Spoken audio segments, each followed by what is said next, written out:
House Mountain is the Rockbridge area's most visible natural monument. You have to think of House Mountain sort of like the Grand Tetons of Wyoming. We're not as big, but this is in the center of the county. You can see it from most any part of the county. And it's a favorite recreation area for a long time. When the land on the tops of Big House and Little House Mountain went up for sale in 1988, the community organized a campaign to permanently protect the peaks from development. It was only when there was the concern that it could be developed. There were various ideas that were bandied around about putting housing subdivisions up there on top of the mountain, or putting a ski, about the time Wintergreen was being established, there was concern that someone might start a ski resort up there. So there'd be all sorts of things that could happen. The Rockbridge Area Conservation Council created the Save House Mountain Committee to raise money to buy much of the mountain.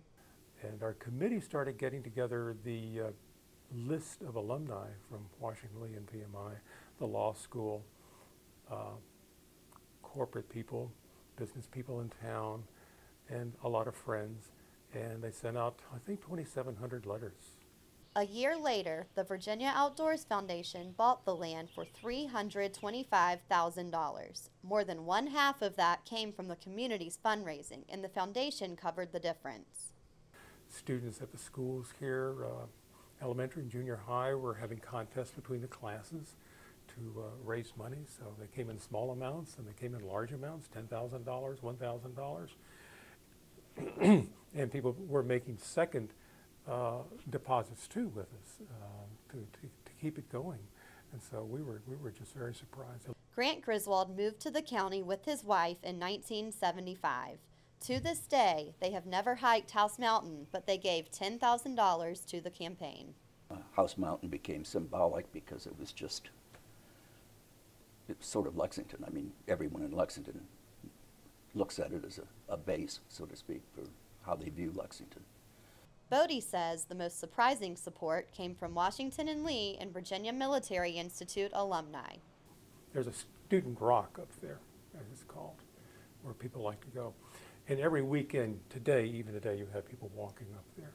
So it's an icon and a very popular spot. And when we sent out the letters, we had tremendous encouragement coming back. People writing to us saying that they didn't know it was being sold because they thought it would belong to them.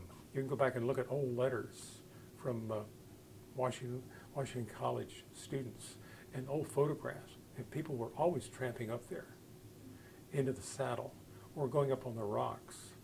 I recall a couple of letters from students who went up to the rocks, which would be Little House Mountain, and one of them dressed up as General George Washington with a saber. And they go up there and make this commitment to protect the countryside and protect the country. Well, it was only about 5 years for the Civil War. So there's something going on up there with them, and these same guys came down and fought in the Confederacy later on, because they linked their sense of nationalism, I think, was also love of country, and love of the countryside, and it's always been a favorite spot. Alums from W&L and VMI sent checks from around the world. Within a year, we had 1/3, and that enabled us to turn it over to the Virginia Outdoor Foundation.